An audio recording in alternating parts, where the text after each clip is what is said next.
guys, we are making a cake today. We're going to be using a boxed cake mix, and we're going to try to disguise this to make it look and taste a little bit more homemade rather than something just from a box mix. So we're going to swap out a few ingredients. We're going to cook this or bake this up in a Bundt pan as well to kind of disguise it a little bit. So let's get started. All right, so we are using a Duncan Hines perfectly moist lemon supreme cake here. So I have that in my big mixing bowl here. Normally we would use a half a cup of oil. That's what the directions call for. But instead we're gonna swap that with a half a cup of melted butter. And you would normally do 1 cup of water, but instead we're gonna do 1 cup of milk. So we're gonna swap out a couple ingredients. That'll help to make it taste a little bit more homemade. Next we'll add in 3 eggs. I'm gonna use my hand mixer and mix this on low for about 30 seconds, and then we'll do high for 2 minutes. So we'll see you then.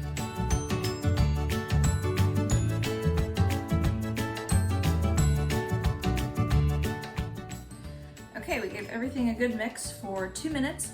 I'm also gonna add the zest of 1 lemon in here as well, and this will kind of add to that lemon flavor so it's not so artificial tasting.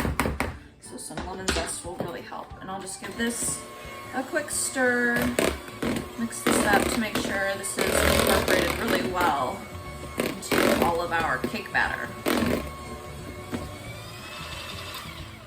Okay. So this is what our cake batter is looking like. Next we'll go ahead and put this into our Bundt pan. All right, so this is the Bundt pan that we're using here. This is just kind of the standard style that you can find pretty much anywhere. Most grocery stores will carry this. This one is from Target. And I took some cooking spray and made sure I greased this up really well also.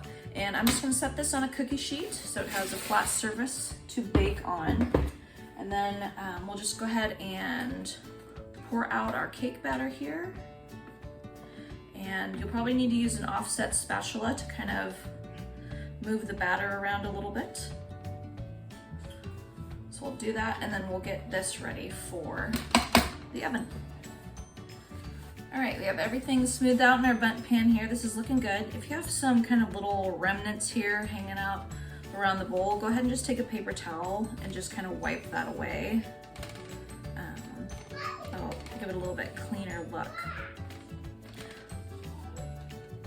Okay, so I think we're ready to go in the oven, and it looks like we're gonna bake this at 350 for 33 to 36 minutes. So we'll see you then. All right, so our cake is out of the oven. That took 33 minutes to bake.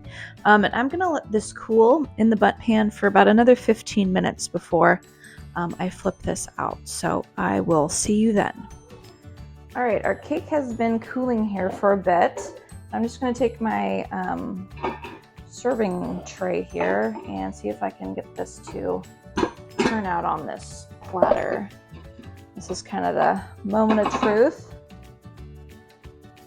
See how this looks. All right, perfect. That looks really good. So this does need to cool down completely before I can put any type of glaze on top of it. It's still pretty warm, so like I said, just let it cool down completely, and then we will move on to the glaze. Okay, our cake has cooled completely here, and we're ready to do our glaze. So in a liquid measuring cup, I have 1 tablespoon of melted butter in there, and I'm gonna add about a cup of powdered sugar to this. And to that, I'm also going to add about 2 tablespoons of fresh squeezed lemon juice.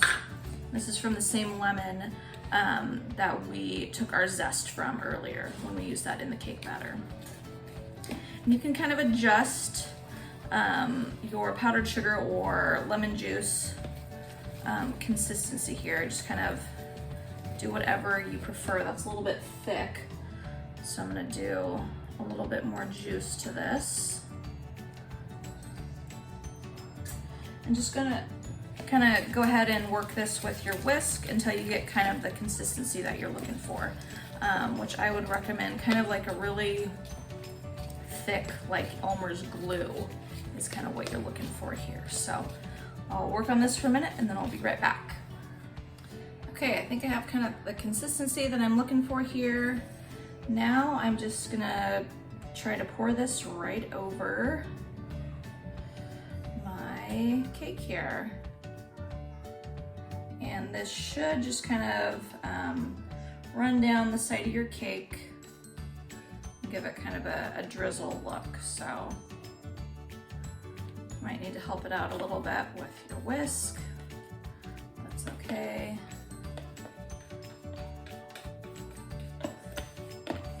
This is looking pretty good. So I'll continue to kind of pour this on and then I'll show you what it looks like when we're finished here. Okay, so this was kind of the consistency and look that I was going for here. So I think this looks pretty good. I'm gonna put a few edible flowers on top just to kind of make it look a little bit nicer, but this was just a quick and easy Bundt cake using a boxed cake mix, so enjoy.